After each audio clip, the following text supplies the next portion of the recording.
Nous sommes le 3 novembre 2016, bienvenue pour cette dernière édition de la semaine du 7-8. Les invités, rencontre avec celles et ceux qui font l'actualité dans le département. Et aujourd'hui, vous entendrez Sonia Porot. C'est la responsable de la CGT des Yvelines. Nous reviendrons sur le climat social actuel, un climat tendu. À quelques mois de l'élection présidentielle, le syndicat entend-il jouer un rôle dans cette campagne? Et puis, Jean-Philippe Luce, il est adjoint au maire de Bois d'Arcy en charge de la culture. Il nous présentera la deuxième édition du Festival de la bande-annonce qui se déroule ce week-end.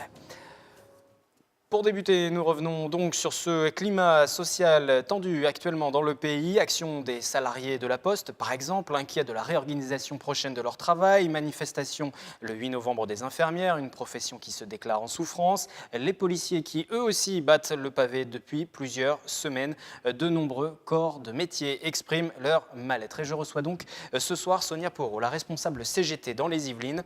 Les syndicats qui s'impliquent régulièrement aux côtés des salariés, c'est le cas de votre syndicat. Bonsoir. Bonsoir. Avant de rentrer un petit peu dans les détails, à quelques mois de ces élections présidentielles puis législatives, est-ce que finalement toute cette agitation des salariés n'est pas normale parce qu'on rentre dans une période de campagne et que tout le monde a aussi envie d'un peu d'attention et aussi qu'on s'occupe un petit peu d'eux? Je pense que la mobilisation et les revendications nombreuses qu'expriment les salariés aujourd'hui ne sont pas que liées à la proximité d'une élection, mais bien à des phénomènes de fond sur plusieurs années, notamment les sous-effectifs, les réductions d'emplois, notamment dans la fonction publique, les réorganisations permanentes qui font qu'aujourd'hui les salariés expriment leur ras-le-bol. Est-ce que vous, aujourd'hui, à la CGT, vous êtes dans un combat politique, très clairement, vous voulez peser pendant cette campagne?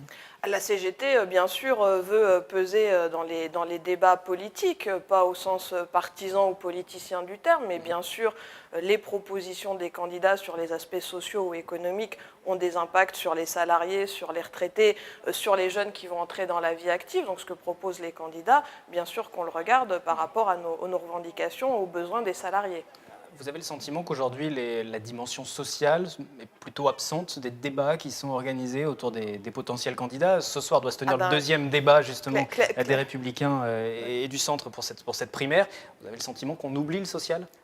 Clairement, ce n'est pas effectivement la priorité, alors que les préoccupations de la population, elles sont sur l'emploi, sur les conditions de travail, sur les niveaux de salaire, sur la précarité. Et ça, on n'en parle pas assez. Mais justement, les salariés, comme vous le disiez, se mobilisent très régulièrement pour se faire entendre. Quelles sont les situations aujourd'hui dans le département des Yvelines qui vous préoccupent plus particulièrement? Est-ce qu'il y a des secteurs, des domaines? J'ai évoqué la Poste, par exemple, j'ai évoqué les infirmières, même si ce sont des mouvements nationaux, ça touche aussi le département. Ah bah bien sûr, puisque même sans attendre les journées d'action prévues nationalement, il y a déjà des mobilisations locales. Les salariés des hôpitaux, par exemple, étaient déjà mobilisés avant l'été, se sont rassemblés à Versailles.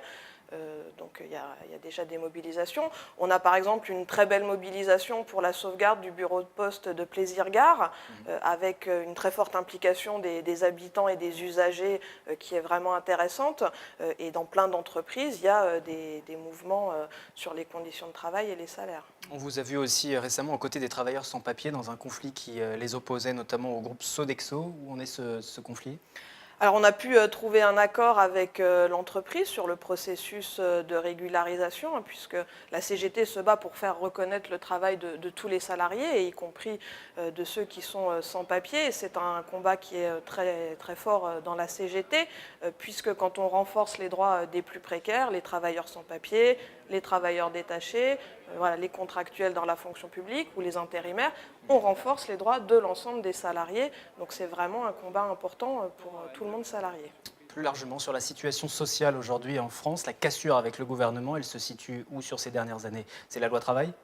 C'est la loi travail, c'est d'autres lois avant, c'est la loi Macron, c'est la loi Rebsamen. Ce sont des lois qui flexibilisent notamment le temps de travail. La loi Macron, c'est aussi la facilité du travail du dimanche que refusent les salariés. Et ceux qui l'acceptent, c'est pour des questions de salaire insuffisant, plus que parce qu'ils veulent travailler le dimanche quand on a Il y le a aussi choix. certains salariés qui expliquent que dans leur organisation personnelle, ça peut aussi les satisfaire de travailler le dimanche, hein. Oui, bien sûr, c'est par exemple le cas des jeunes et des étudiants qui ont besoin effectivement de gagner leur vie en parallèle de leurs études, mais là-dessus on a des propositions alternatives.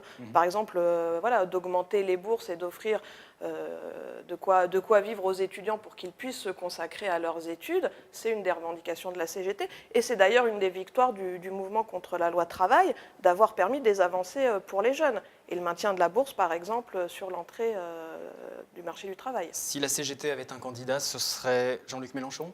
Non, si la CGT n'a pas de candidat, la CGT elle a des revendications et elle regarde ce que proposent les partis et elle donne son avis sur des propositions, pas sur des candidats. On n'a pas de candidat ou d'appel pour un tel ou un tel. J'aimerais juste qu'on termine cet entretien par une autre élection qui est peut-être moins médiatisée mais néanmoins importante, c'est les élections syndicales dans les TPE, les très petites entreprises de moins de 11 salariés.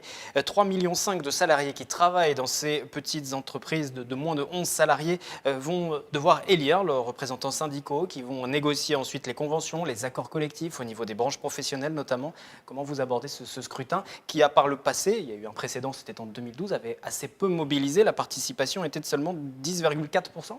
C'est une revendication forte de la CGT que tous les salariés puissent avoir des représentants pour défendre leurs revendications. Et cette année, c'est la première fois qu'il y aura des représentants choisis par les salariés des très petites entreprises dans des commissions régionales. Donc ça donne un aspect plus concret à l'élection. Effectivement, c'est des salariés qui sont forcément très, très dispersés et qu'on contacte par des distributions de tracts, par des courriers, par des réunions publiques en fonction des professions. On en organise pour la construction, pour les salariés des hôtels, cafés, restaurants ou pour les salariés du particulier employeur comme les assistantes maternelles. Mais pour les syndicats et pour la CGT, mais pour les autres aussi, c'est important parce qu'il en va de votre représentativité. C'est souvent ce qu'on a entendu aussi dans les différents arguments, dans les combats et les débats politiques qui sont menés, c'est que les syndicats, que ce soit la CGT ou autres, ne sont pas assez aussi quelquefois représentatifs. Lorsqu'on le voit qu'il y a 10% et quelques de votants à une élection de représentation syndicale, on se pose la question. Donc il y a un enjeu particulier pour vous aussi de représentativité. L'enjeu, c'est bien sûr de rassembler les salariés, de pouvoir défendre les revendications par rapport à ce que vivent les salariés selon les différents types d'entreprises ou les différents secteurs de métiers. Donc évidemment, c'est l'occasion d'inviter ces salariés-là à rejoindre la CGT, à faire leur syndicat, puisque la CGT, c'est d'abord les salariés qui décident d'adhérer, qui font ce qu'est la CGT. En 2012, on a pu créer le syndicat des assistantes maternelles qui va s'agrandir pour accueillir tous les salariés du particulier employeur. Et je pense qu'on arrivera à créer d'autres syndicats avec les salariés des TPE qui voudront bien nous rejoindre. L'élection dans les TPE se déroule du 28 novembre au 12 décembre prochain. Aujourd'hui, est-ce que vous vous sentez justement une organisation représentative des salariés ? Pas suffisamment, bien sûr, il y a toujours des progrès à faire parce que le monde du travail évolue avec la sous-traitance, avec de plus en plus d'emplois hautement qualifiés. Donc on cherche toujours évidemment à mieux coller au salariat par nos initiatives, par nos distributions de tracts. C'est des choses qu'on travaille bien sûr et on se remet régulièrement en question sur nos manières de faire, de communiquer et d'être le plus à l'écoute des salariés de ce qu'eux ont à dire sur leur travail. Donc je le rappelle, vous participez à ce scrutin comme d'autres syndicats, l'avoir présenté aujourd'hui la CGT, mais il y en a d'autres pour lesquels bien évidemment les différents salariés peuvent voter et s'exprimer. Ce sera à partir du 28 novembre. Une fois ces élections passées, il y aura, on en parlait au début de cet entretien, ces différentes campagnes présidentielles, législatives. Une dernière question, vous avez prévu d'interpeller aussi les différents candidats sur le plan local ou législatif par exemple ? On n'en est pas encore là, puisqu'on est vraiment dans déjà des mobilisations très importantes de salariés sur leurs revendications concrètes, mais c'est effectivement une possibilité qu'on étudiera. Merci Sonia Pau d'être venue en plateau responsable CGT dans le département des Yvelines. Merci à vous. Cinéma à présent avec le festival de la bande-annonce, c'est à Bois d'Arcy. La deuxième édition a lieu ce week-end. C'est un festival pour découvrir ces courtes œuvres, parfois insolites, parfois même bien meilleures et d'un bien meilleur niveau que les longs métrages eux-mêmes. Présentation de ce rendez-vous avec Jean-Philippe Luce, c'est le maire adjoint en charge de la culture dans cette commune et c'est au micro de Mélanie Poquet. Pour la deuxième année consécutive, donc la ville de Bois d'Arcy va accueillir le festival de la bande-annonce à Bois d'Arcy, le fameux festival B.A.B.A. Donc c'est un événement qui a rencontré un franc succès l'année dernière, donc nous l'avons évidemment reconduit, lors duquel Vincent Perrault, donc l'animateur de la soirée et parrain du festival, viendra présenter et échanger avec le public sur différentes thématiques et différentes bandes annonces. Comme la saison dernière, ça avait très bien fonctionné. C'est totalement original, hein, c'est le seul festival dédié sur ce thème en France. Pourquoi la bande annonce? Parce que la bande annonce, c'est le premier point d'entrée d'un spectateur et d'un cinéphile pour aller au cinéma. C'est la première chose qu'il voit, ça peut donner envie, comme ça peut rebuter d'ailleurs. Donc c'est un art à part entière, ça peut donner envie et c'est tout un travail de pouvoir la constituer et la faire la mieux possible pour que les gens aient envie et que la bande-annonce donne envie d'aller au cinéma. Il va y avoir des thématiques autour du western notamment ou de la comédie. Et toujours on y tient d'ailleurs des nouveautés, des bandes-annonces en exclusivité pour donner envie aux Arciens et aux gens qui vont venir à ce festival d'aller au cinéma tout au long de l'année prochaine. Pour retrouver les gens, j'ai un certain savoir-faire. Au nom de quoi vous m'aideriez à retrouver ma femme? Je n'avais jamais rendu sa liberté à quelqu'un. Je me sens responsable de toi. Destination? Calvin Candy, le propriétaire de Candyland. L'objectif justement est de ne pas faire un festival trop cinéphile et justement ouvert au grand public.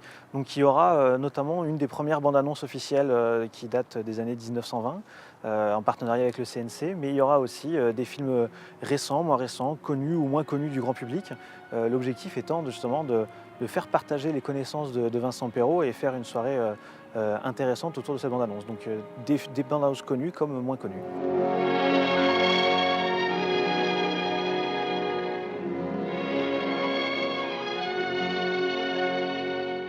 L'année dernière, donc, on lançait le festival de la bande-annonce. Cette année, on fait un déploiement complémentaire puisqu'on va le dimanche faire une session junior, donc le B.A.B.A. junior, à partir de 16 h. L'objectif étant de donner envie aux jeunes et aux moins jeunes, puisqu'ils vont être pour la plupart accompagnés de leurs parents, voire grands-parents, de venir au cinéma et découvrir les bandes annonces. Alors là, la thématique est un peu différente puisque l'objectif est de montrer aux enfants et au jeune public les bandes annonces des films qui vont sortir tout au long de l'année prochaine. C'est la fin du 7-8, les invités pour ce soir et pour cette semaine. Dès vendredi, vous avez rendez-vous avec Nicolas Kirillovitz pour le 7-8 l'hebdo. En attendant, les programmes se poursuivent sur notre antenne.